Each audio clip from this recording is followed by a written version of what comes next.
Hermoso tema, muy cristocéntrico, me encanta. Bendiciones, Pastor Bohr. Feliz sábado a todos los que vean este comentario.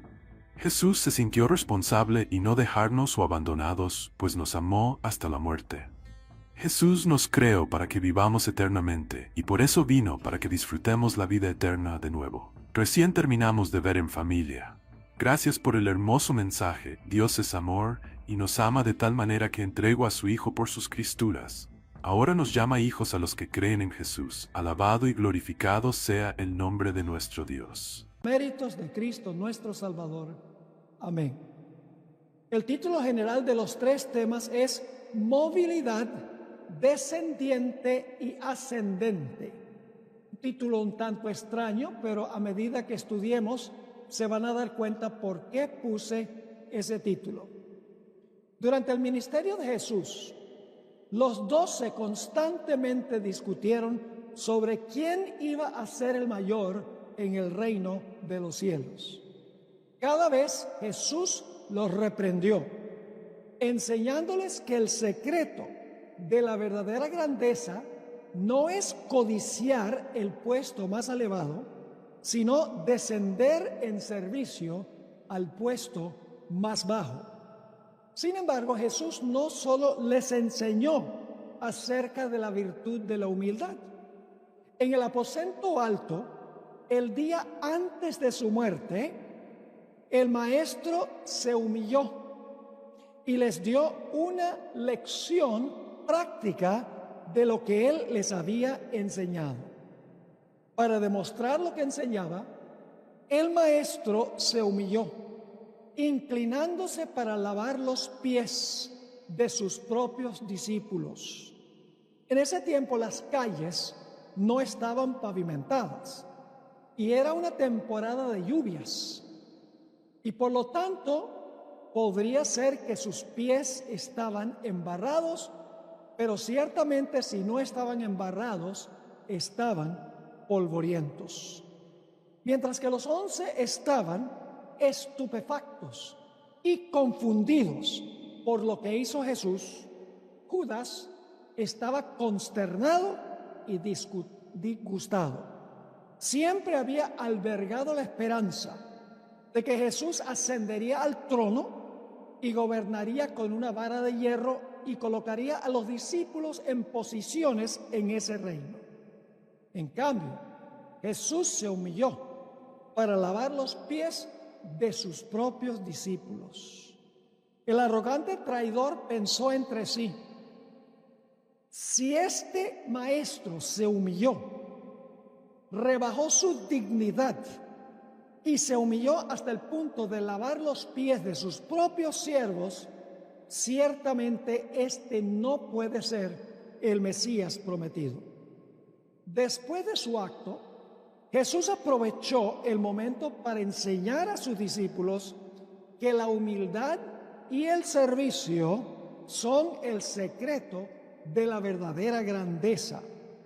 3 veces Jesús exhortó a sus discípulos a seguir su ejemplo, lavándole los pies los unos a los otros.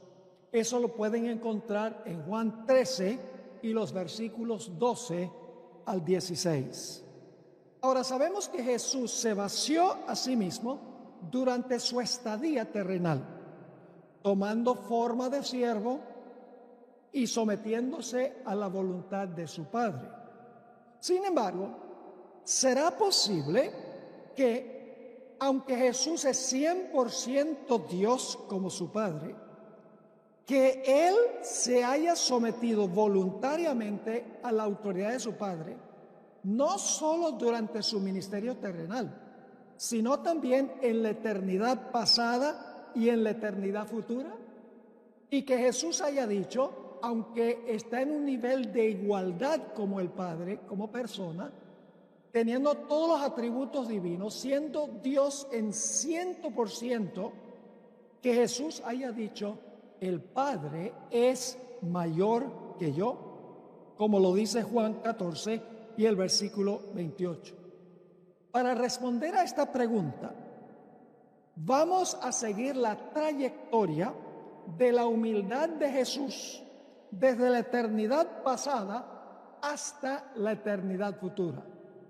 La tesis de estas tres presentaciones es que Jesús no solamente se sometió al Padre durante su ministerio terrenal, sino que también se sometió a la voluntad de su Padre en la eternidad pasada antes del pecado y estará sujeto voluntariamente a su Padre por la eternidad en el futuro. Comencemos entonces con el relato de la creación en Génesis, el capítulo 1 y el versículo 26, específicamente la creación del hombre. Ahora, nos dice el relato que Dios tomó la iniciativa en el plan de la creación, pero tenía un asociado, le estaba hablando a alguien. Vamos a Génesis 1 y el versículo 26 y vamos a notar que hay una persona que le está hablando a otra persona. En un momento vamos a ver quién le estaba hablando a quién. Génesis 1 y el versículo 26 dice: entonces dijo Dios, hagamos, fíjense, hagamos al hombre a nuestra imagen, conforme a nuestra semejanza, y señoree en los peces del mar, en las aves de los cielos, en las bestias, en toda la tierra y en todo animal que se arrastra sobre la tierra. Aquí alguien le está hablando a otra persona. En realidad es el Padre que le está hablando al Hijo, porque dijo Dios, hagamos, plural, al hombre a nuestra imagen, plural, conforme a nuestra semejanza, nuevamente un plural. Es decir, el Padre tomó la iniciativa en la creación. Él le dice al Hijo, hagamos al hombre. Ahora, alguno podría pensar, tal vez Dios estaba hablando a sí mismo, pero no es así. En el libro Primeros Escritos, página 145, encontramos la siguiente declaración. Pero cuando Dios dijo a su Hijo, hagamos al hombre a nuestra imagen, Satanás sintió celos de Jesús. Deseó que se le consultase acerca de la formación del hombre. Y porque esto no se hizo, se llenó de envidia, celos y odio. Deseó recibir los más altos honores después de Dios en el cielo. Es decir, tenía movilidad ascendente, quería subir, quería ocupar un lugar más elevado que el que le había asignado Dios. Así que claramente esta cita en Primeros Escritos, página 145, nos dice que Dios, el Padre, le estaba hablando a su Hijo. El Padre tomó la iniciativa. Ahora, ¿cómo leí en esta cita? Cuando Dios le dijo a Jesús, hagamos al hombre, otro ser en el cielo que se conoce como Lucifer, sintió envidia de Jesús y empezó a regar en el cielo rumores de que Jesús había usurpado un puesto que no le pertenecía a él. Y Lucifer dijo, yo debería ascender a un puesto más elevado que el que se me ha asignado. Después de un tiempo, Dios el Padre tuvo que convocar un concilio celestial, donde estaban los representantes de los mundos y todas las huestes angélicas para explicar la verdadera posición de Cristo Jesús. Vamos a leer en cuanto a este concilio celestial en el libro Patriarcas y Profetas, en el primer capítulo. Dice lo siguiente: el Padre obró por medio de su Hijo en la creación de todos los seres celestiales. Voy a parar un momento allí.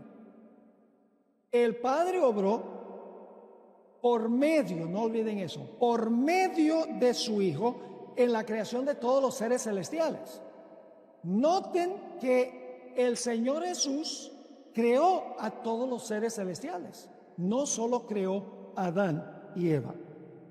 Sigue diciendo, el Rey del universo convocó a las huestes celestiales a comparecer ante él, a fin de que en su presencia él, es decir, el Padre, pudiese manifestar cuál era la verdadera posición que ocupaba su Hijo y manifestar cuál era la relación que él tenía para con todos los seres creados. ¿Y por qué tuvo Dios que explicar esto?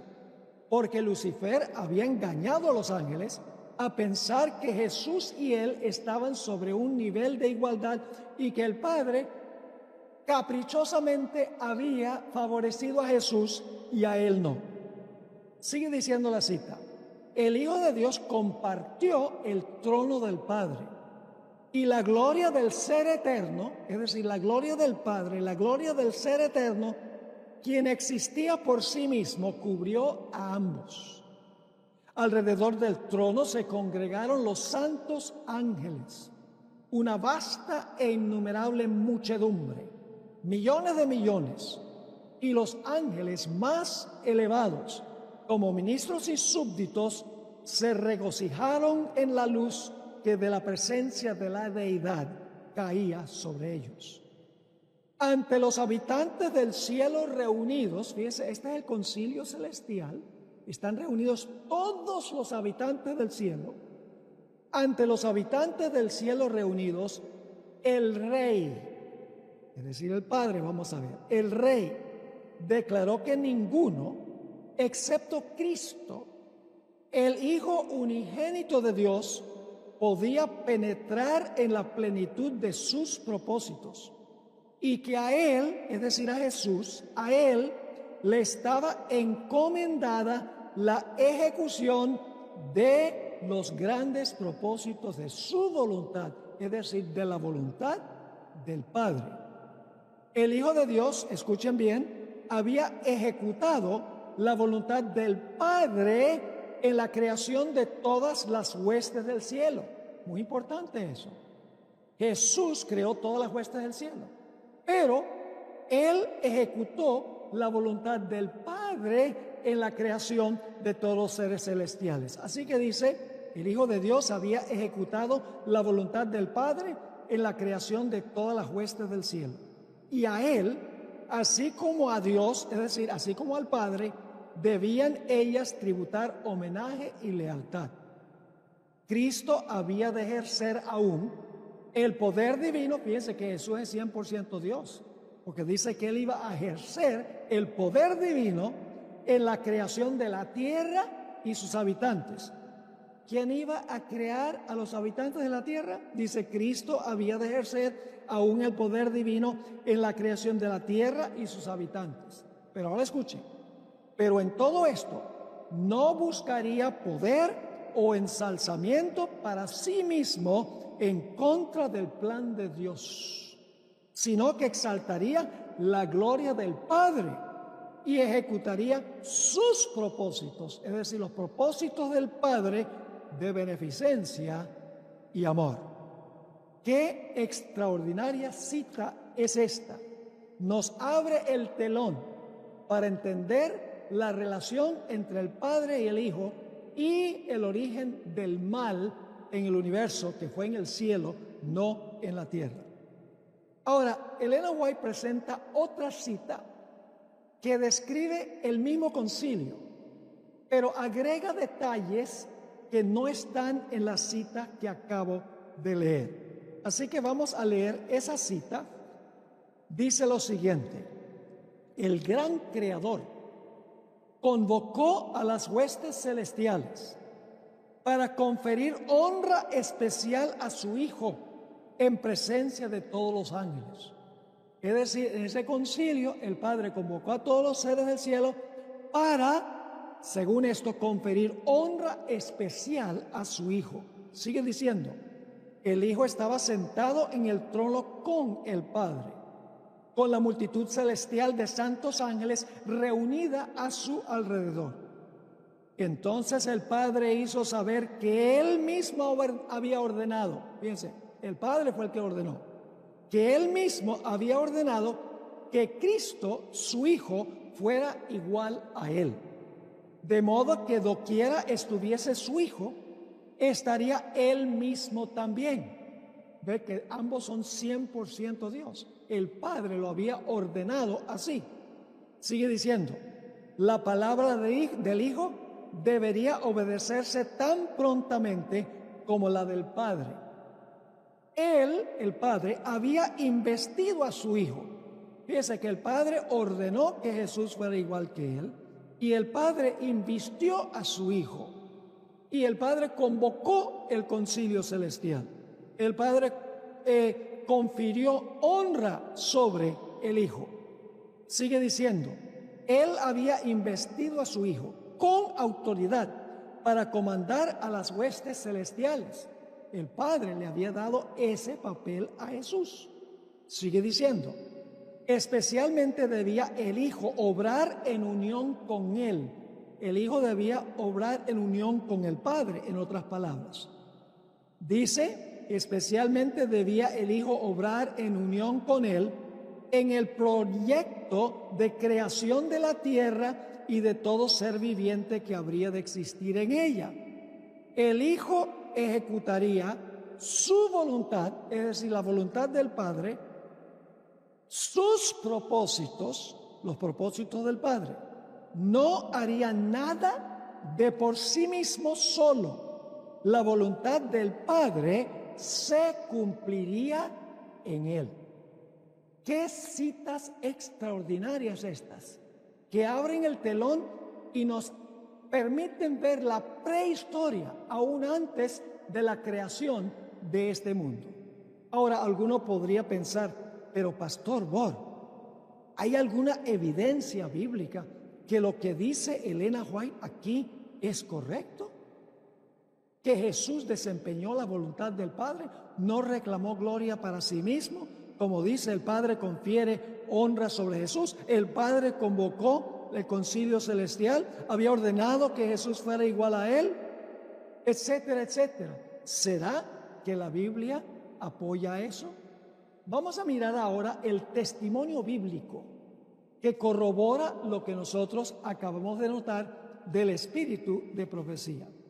Vayan conmigo a Juan 1 y el versículo 1 al 3. San Juan 1, 1 al 3, es un pasaje muy bien conocido. Dice, en el principio era el verbo. Ahora, ¿quién es el verbo?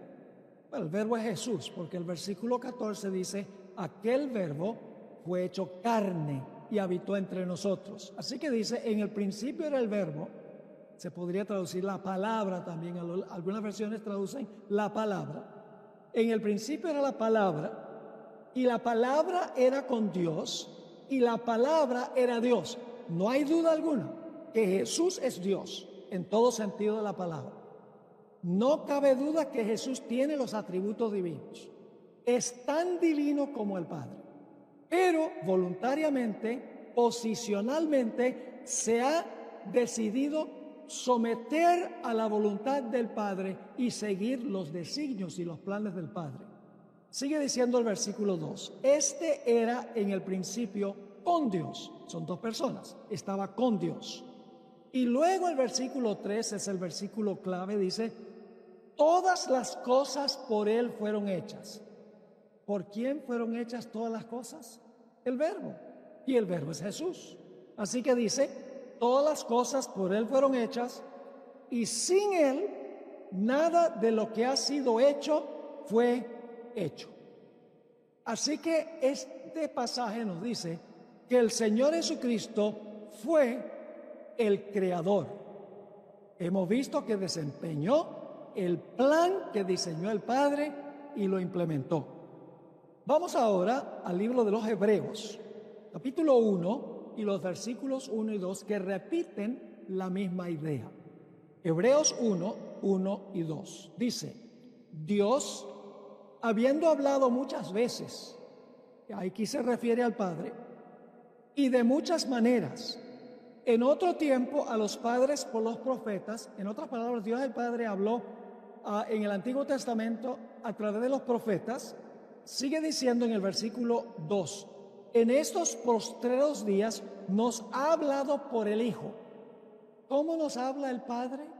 el Padre nos habla por medio de su palabra, y su palabra es Cristo Jesús. El Padre le da el mensaje a Jesús y Jesús imparte esa palabra. Así que dice, en estos postreros días nos ha hablado por el Hijo. Ahora escuchen bien, ¿a quién constituyó heredero de todo? ¿Quién constituyó a quién? El Padre constituyó al Hijo. Así que dice, ¿a quién constituyó heredero de todo? Y por quién, es decir, por medio de Cristo, por quien asimismo hizo el universo. El Padre hizo el universo, según esto, por Jesús. ¿Por quién lo hizo? Por Jesús.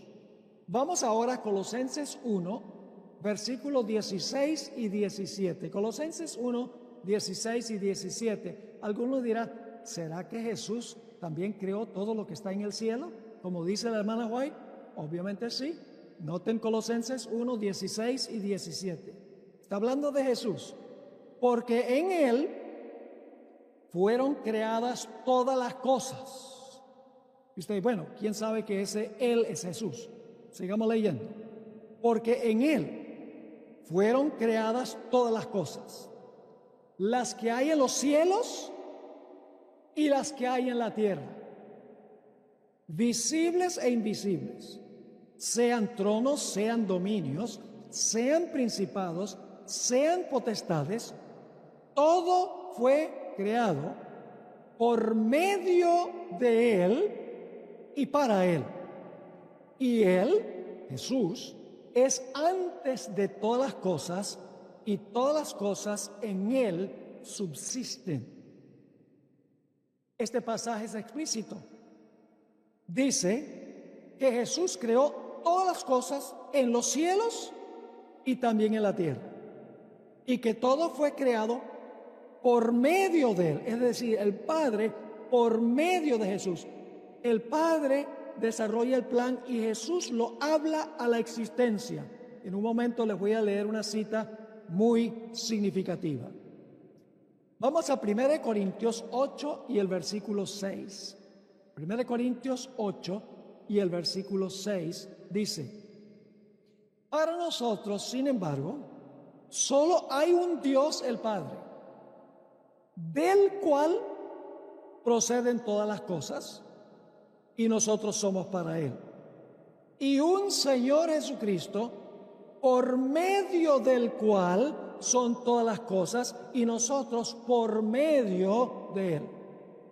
Así que dice que hay un solo Dios Padre. Pero ¿cómo creó el Padre? Dice, todas las cosas proceden de Él por medio del Señor Jesucristo. Es decir, el instrumento activo en la creación que empleó el Padre para crear fue el Señor Jesucristo. Dicho sea de paso, aquí se usa, y en varios otros versículos, una preposición muy importante en el griego, que es la preposición dia. Significa alguien hace algo por medio de otro. Es decir, el Padre es el que está creando por medio de el Señor Jesucristo. Ahora, Apocalipsis 4 parece decir que el creador fue Dios el Padre. Y obviamente el Padre tuvo una función en la creación. Él compartió el plan con el Hijo y el Hijo implementó el plan. Así que se podría decir que ambos estuvieron involucrados en la creación. Ahí en Apocalipsis 4 se encuentran reunidas las huestes celestiales. Hay querubines, hay serafines, están los habitantes de los mundos, que son simbolizados por los 24 ancianos, y le están tributando honra y gloria al que está sentado en el trono. Solo hay uno en el trono, es Dios el Padre. Porque Jesús no llega a donde está el Padre, sino hasta el siguiente capítulo, el capítulo 5. Y luego los ángeles cantan un himno en honor a Jesús.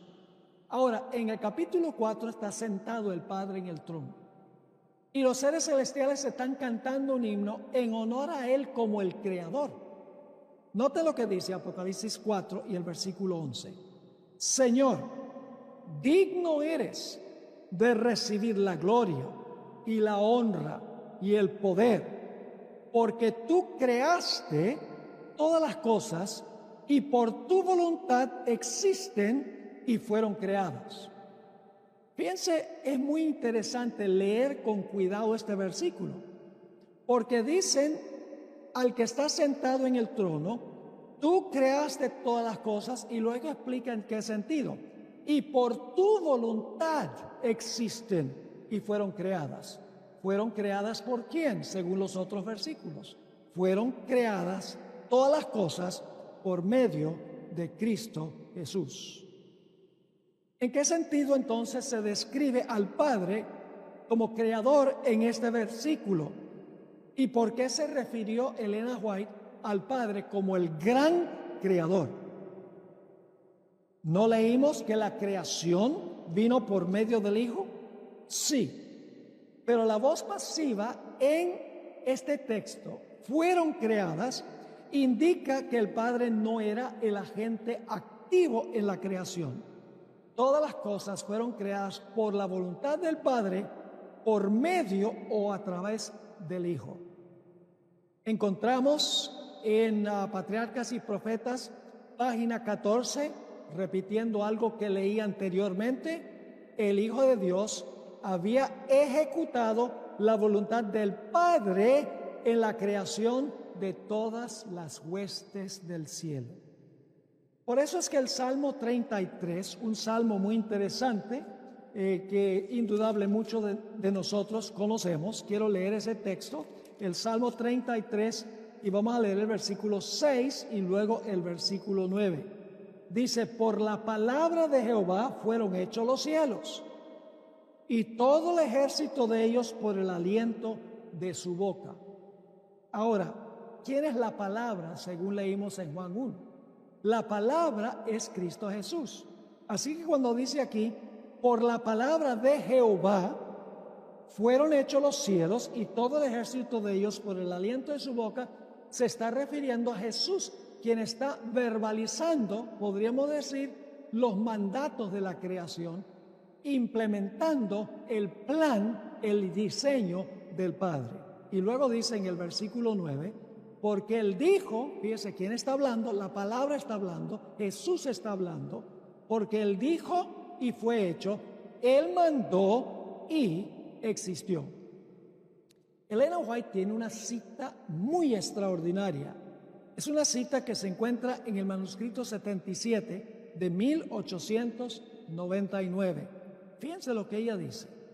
Lo que es el habla al pensamiento es Cristo con el Padre invisible. Ahora paremos un momentico allí. Lo que es el habla al pensamiento, es decir, pensamos y luego expresamos los pensamientos en palabra. Elena White está diciendo que esa es la relación entre Cristo y el Padre.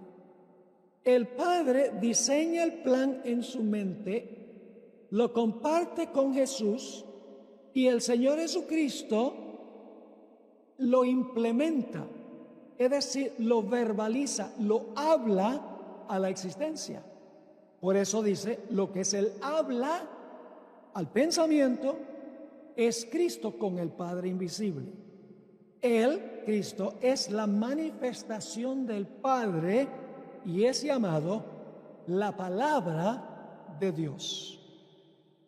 Así que podemos resumir lo que hemos estudiado hasta este momento diciendo que ambos estuvieron involucrados en el proyecto de la creación de los seres celestiales y la creación de los habitantes de la tierra. El Padre pensó el plan, diseñó el plan y Jesús lo habló a la existencia, es decir, implementó el plan que había desarrollado el Padre. Pero ahora necesitamos hablar de la redención. Fíjense que en la creación el Padre tomó la iniciativa. El Padre dijo, hagamos al hombre a nuestra imagen conforme a nuestra semejanza. Ahora, ¿será que la redención funciona de la misma manera? Vamos a notar una cita que se encuentra en Primeros Escritos, página 126. Examinemos la relación entre el Padre y el Hijo cuando fue necesario implementar el plan de la redención. Elena White describió un encuentro íntimo entre el Padre y el Hijo después que Adán y Eva pecaron. Cuando Jesús entró a la reunión, la hermana White en visión dijo que vio en el rostro de Jesús una expresión de simpatía y tristeza. Cuando comenzó la reunión entre Cristo y el Padre, después del pecado de Adán y Eva, dice que tenía una expresión Jesús de simpatía y tristeza. Pero lo interesante es que cuando salió de esa reunión, su semblante había cambiado, porque dice que su rostro estaba libre de toda perplejidad y turbación. ¿Qué fue lo que marcó la diferencia? Vamos a leer esa cita en Primeros Escritos, página 126. Dice allí: toda la familia de Adán debía morir. Vi entonces, la hermana White escribe, al hermoso Jesús y contemplé una expresión de simpatía y tristeza en su semblante. ¿Por qué estaba triste? Porque Adán y Eva habían pecado, habían estropeado el plan de la creación. Así que dice: vi entonces al hermoso Jesús y contemplé una expresión de simpatía y tristeza en su semblante. Pronto lo vi acercarse a la deslumbradora luz que envolvía al Padre. El ángel que me acompañaba dijo: está en íntima conversación con el Padre. La pregunta clave es: ¿sobre qué estaban conversando? Obviamente tiene algo que ver con la entrada del pecado en la tierra. Sigue diciendo: la ansiedad de los ángeles era muy viva mientras Jesús estaba conversando con su Padre. 3 veces, muy importante, 3 veces quedó envuelto por la esplendente luz que rodeaba al Padre. Y la tercera vez salió de junto al Padre y pudimos ver su persona. Ahora fíjense que su semblante ha cambiado. Su semblante estaba libre de perplejidad y turbación, y resplandecía con un amor que las palabras no pueden describir. Dijo entonces, ahora van a ver por qué está contento, dijo entonces a los ángeles que se había hallado un medio para salvar al hombre perdido. Por eso estaba contento. Sigue diciendo que él había estado intercediendo con su Padre. Y ahora viene esto. Y había obtenido el permiso. ¿El permiso de parte de quién? Del Padre. Había obtenido permiso para dar su vida como rescate de la raza humana y de tomar sobre sí la sentencia de muerte, a fin de que por su medio pudiese el hombre encontrar perdón, para que por los méritos de su sangre y su obediencia a la ley de Dios obtuviese el favor del Padre y volviese al hermoso huerto del cual había sido expulsado. Entonces volvería a tener acceso al fruto glorioso e inmortal del árbol de la vida, cuyo derecho había perdido.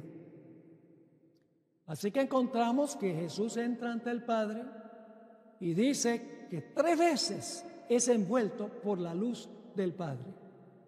Y le está rogando al Padre, está intercediendo por la raza humana y está diciendo: yo quiero ir a implementar el plan que nosotros desarrollamos en la eternidad. Yo quiero ser el que va a la tierra para rescatar lo que se perdió. ¿Creen ustedes que fue fácil para el Padre acceder a la intercesión de Jesús? Ahora, es muy interesante que dice que 3 veces la gloria del Padre envolvió a Jesús.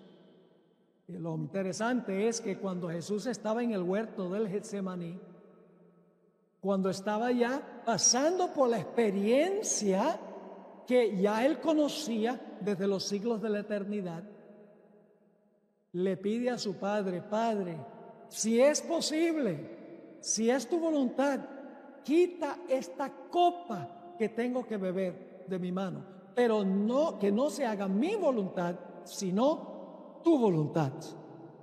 Ahora, Elena White describió la lucha que tuvo el padre para entregar a su hijo.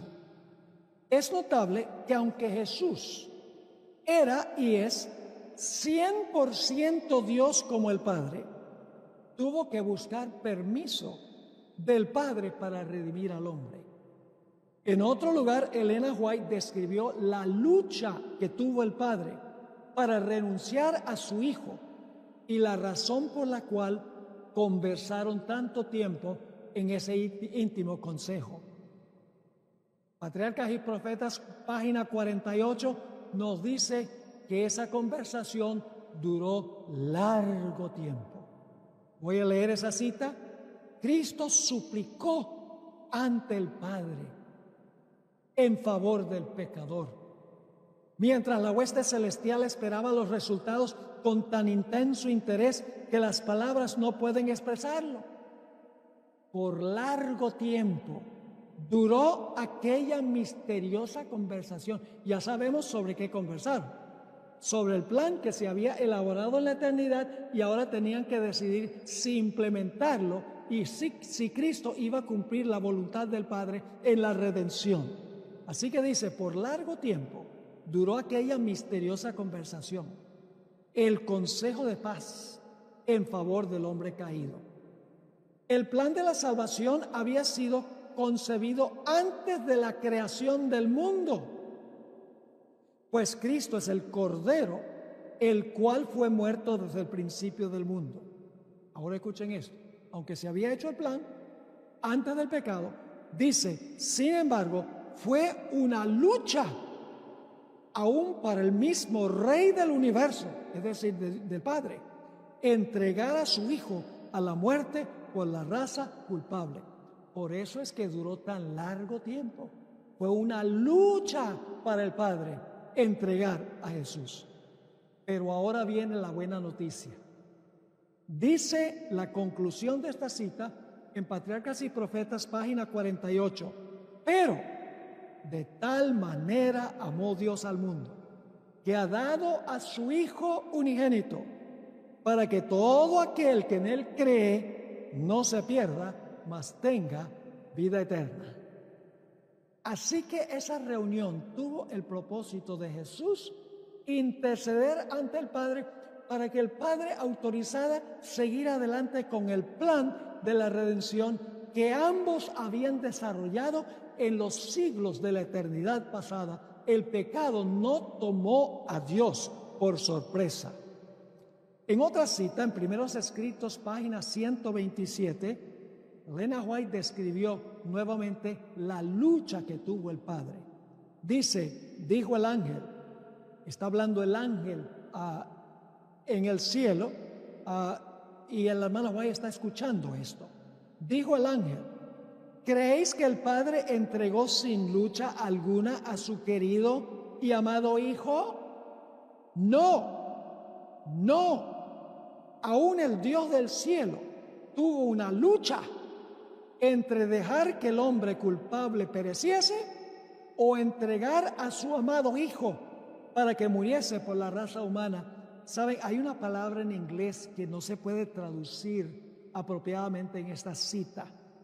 En inglés no dice o entregar a su amado Hijo, sino que usa la palabra darling, su querido, su hermoso Hijo. Es decir, aún el Dios del cielo tuvo una lucha entre dejar que el hombre culpable pereciese o entregar a su precioso Hijo para que muriese por la raza humana. Pero la buena nueva es que el Padre no escatimó entregar a su Hijo. Noten Romanos 8 y el versículo 32. El que no escatimó ni a su propio Hijo, sino que lo entregó. Noten que el Padre no escatimó y el Padre lo entregó. por todos nosotros, ¿cómo no nos dará también con Él todas las cosas? Escuchen, el Padre nos ama a nosotros tanto como ama a su Hijo, porque estuvo dispuesto de darlo para salvarnos a nosotros. Ahora quiero nuevamente leer una cita, esta cita que acabo de leer porque es muy preciosa. El Dios del cielo luchó entre dejar que el hombre culpable pereciese o entregar a su querido, darling en inglés, su querido hijo para que muriese por la raza humana. Podemos entender un poco más esta agonía terrible del Padre en decidir seguir adelante con el plan y darle permiso a Jesús para que Jesús viniera a esta tierra por una historia que encontramos en el Antiguo Testamento. La historia de la agonía de Abraham cuando tuvo que llevar a su hijo Isaac, el hijo de la promesa, al monte Moria para sacrificarlo. ¿Pueden ustedes imaginarse cómo se sentía Abraham? Ahora dice en el libro de Hebreos que Abraham creía que Dios podía resucitarle de los muertos. Sin embargo, fue un sufrimiento terrible levantar su propia mano para inmolar al hijo de la promesa. Quiero leerles en Génesis 22, 1 y 2 la descripción sobre ese hijo que Abraham iba a entregar. Son palabras que se usan de Jesús. Dice allí: aconteció después de estas cosas que probó Dios a Abraham y le dijo: Abraham. Y él respondió: heme aquí. Y dijo: toma ahora tu hijo, tu único, Isaac. En realidad la palabra único se refiere al hecho de que era un hijo especial. No era el único hijo, porque Abraham tenía también a Ismael. Se podría traducir mejor su hijo preciado, el único en su clase. Toma ahora tu hijo, tu único Isaac, a quien amas, y vete a la tierra de Moria. Ofrécelo allí en holocausto sobre uno de los montes que yo te diré. Qué tremendo sufrimiento tendría Abraham para decidir a entregar su hijo. Pero gloria a Dios que obedeció al Señor y lo entregó para que pudiera comenzar el proceso de donde finalmente surgiría el Mesías. Ahora, antes de continuar, quiero mencionar algo y ustedes van a entender por qué lo estoy mencionando ahora. Más adelante lo van a entender mejor. Vamos a hablar un momento de la estatura que tenía Jesús en el cielo antes de su encarnación. ¿Cuál era su altura? ¿Cuál era su estatura? En el tomo 4A de dones espirituales, en inglés Spiritual Gifts, página 115, Elena White escribió lo siguiente: antes de partir del cielo para venir al mundo a morir, Jesús era más alto que cualquiera de los ángeles. Era majestuoso y hermoso. Es decir, Jesús era más alto que cualquiera de los ángeles en el cielo. Era el ser más alto en el cielo. Ahora, cuando Dios creó a Adán, medía más que el doble de los hombres que viven en la tierra hoy. Vamos a leer en el libro Historia de la Redención, página 20, cuál era la altura de Adán. Dice allí: cuando Adán salió de las manos de su Creador, era de noble talla y hermosamente simétrico. Era bien proporcionado y su estatura era un poco más del doble de la de los hombres que hoy habitan la tierra. Es decir, Adán tenía el doble de estatura probablemente que lo que tengo yo, porque dicen que la altura promedio de los hombres es de unos 6 pies, 1,80 metros. Es decir, Jesús era el doble de eso. Pueden poner uno otro Esteban Bor encima mío y tiene la altura que tenía Adán. Pero ahora quiero leerles una última cita en este paréntesis que estamos haciendo, que trataremos un poco más adelante en nuestro temario. Dice en el Conflicto de los Siglos, página 627, la altura que tendrán aquellos que salen del sepulcro cuando Cristo regrese en poder y gloria, los salvos que murieron en Cristo. Dice, dice, todos salen de las tumbas de igual estatura que cuando en ellas fueran depositados. Adán, que se encuentra entre la multitud resucitada, es de soberbia altura y formas majestuosas. ¿De cuánta altura? El doble de los hombres que habitan la tierra hoy en día. Ahora fíjense, hace una comparación entre él y Jesús. Nuevamente dice, Adán, que se encuentra entre la multitud resucitada, es de soberbia altura y formas majestuosas, de una estatura un poco menor que la del Hijo de Dios. Así que el Hijo de Dios en el cielo, más alto que cualquier otro ser en el cielo, y cuando resuciten los muertos al final de la historia, Jesús tendrá la misma altura, pero será aún un poco más alto que lo que fue Adán cuando fue creado.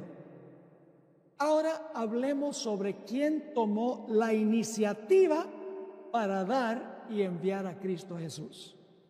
Vamos a Juan, el capítulo 3 y el versículo 17. Juan 3 y el versículo 17. Porque no envió Dios a su Hijo. ¿Quién envió a quién? Dice que el Padre envió al Hijo. Porque no envió Dios a su Hijo al mundo para condenar al mundo, sino para que el mundo sea salvo por medio de él. Yo pregunto entonces, ¿el Padre salva al mundo por medio de Jesús, como el Padre creó a todos los seres celestiales y a los seres en este mundo por medio de Jesús? Sí, la redención funciona igual que la creación. Ahora, fíjense ese texto más famoso de la Biblia, Juan 3 y el versículo 16. Porque de tal manera amó Dios al mundo, que ha dado a su Hijo unigénito. ¿Quién dio a quién? El Padre fue el que dio a su Hijo, pero por consentimiento del Hijo. Así que dice, porque de tal manera amó Dios al mundo, que ha dado a su Hijo unigénito, para que todo aquel que en Él cree no se pierda, mas tenga vida eterna. Jesús fue enviado a esta tierra por el Padre para cumplir la obra de redención del Padre. Noten Juan 4 y el versículo 34. Juan 4 y el versículo 34. Dice, Jesús les dijo, le está hablando a sus discípulos, Jesús les dijo, mi comida es que haga la voluntad del que me envió y que acabe su obra. ¿La obra de quién? Del Padre. ¿La hacer la voluntad de quién? La voluntad del Padre.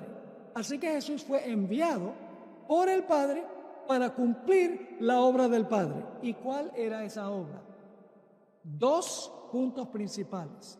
Vivir una vida absolutamente perfecta y de esa manera tejer un manto de justicia perfecta que nosotros podemos reclamar por fe. Y en segundo lugar, morir para pagar la deuda de pecado que tenemos nosotros.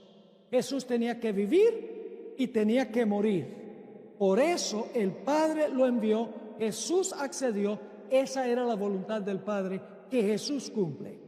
Y cuando Jesús en la cruz estaba por morir, la penúltima declaración que hizo es, consumado es.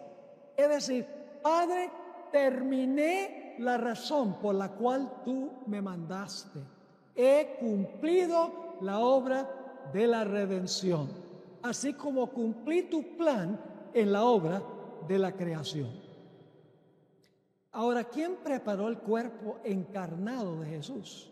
Muy interesante esto. Como el Padre es el que hace todo por medio de Jesús. ¿Quién preparó el cuerpo humano de Cristo Jesús? 1000 años antes que Jesús naciera, Jesús proféticamente elogió a su Padre por preparar su cuerpo en el cual iba a venir a cumplir la voluntad del Padre. Noten Hebreos 10 y el versículo 5 al 7. Hebreos 10, 5 al 7.